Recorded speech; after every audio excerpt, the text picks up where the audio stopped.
咁你做 office 嘅人，你係好有機會俾 AI 取代。你學 AI 都係冇用，因為大把人會識。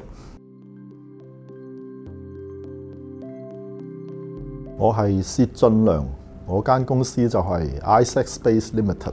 我嘅薛派15型八字咧，其實係可以睇到你嘅健康，你相信啲乜嘢，你追求啲乜嘢，同埋你內心有冇啲咩思想上嘅糾結。我亦都曾經諗過，就係點解呢個中國嘅天干地支係可以咁樣攞嚟算命呢？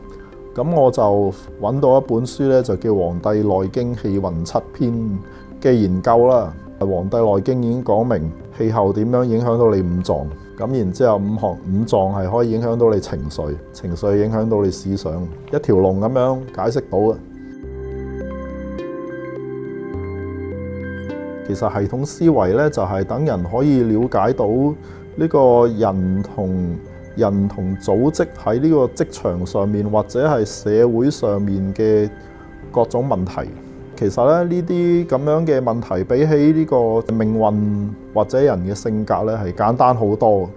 咁嘅原因咧，就係話其實一個人喺個職場上面，佢係受到佢嘅職責同埋利害關係去定死咗。咁所以你如果要推測呢啲事件咧，係比起推測一個人係簡單好多。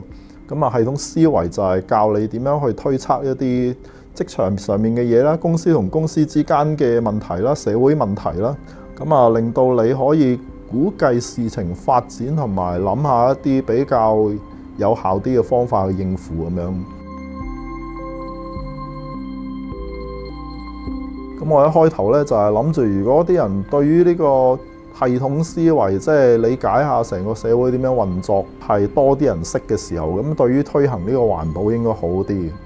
咁啊，結果咧就係我呢個系統思維嗰本書嘅初稿一懟咗俾地球之友嘅吳方少薇女士，即係佢係總幹事。佢一睇個題目，佢就已經應承咗我話幫我寫序啦。咁啊，後尾咧我就喺呢個香港政治嘅周邊嗰度混咗幾年，跟住咧我就明白咗一樣嘢，就係話如果你想搞環保咧，首先你要搞好政治。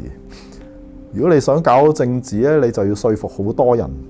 咁但係嗰個症結就喺心理學嗰度，跟住如果你想學好心理學，你就要識得命理。所以最後尾我就係花咗好多時間喺呢個命理同埋心理學嗰度。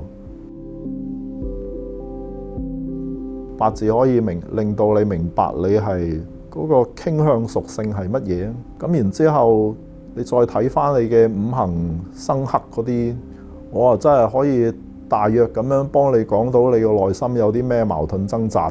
咁然之後你嗰個型格，你想追求啲乜嘢，然之後弱點喺邊度，就真係可以講到嘅。咁啊，其他嘢呢，我就仲有其他嘅嘢可以幫到你嘅咁樣。其實我而家係搞緊呢個網上嘅思考訓練課程。咁點解要搞呢樣嘢呢？就係因為而家咧，你哋已經到咗呢個 AI 時代啦。呢個 AI 就將會改變你成個所有嘢生活模式。跟住咧，另一個問題就係 AI 會搞到你裁員冇一份工。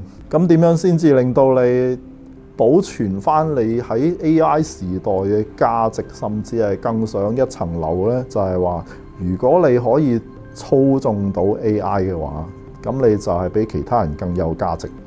點樣操縱呢個乜嘢都識嘅 AI？就係你識思考，思考係站喺知識上面，所以你係要學翻好幾種思考方法，咁你就可以操縱 AI，保存你嘅價值。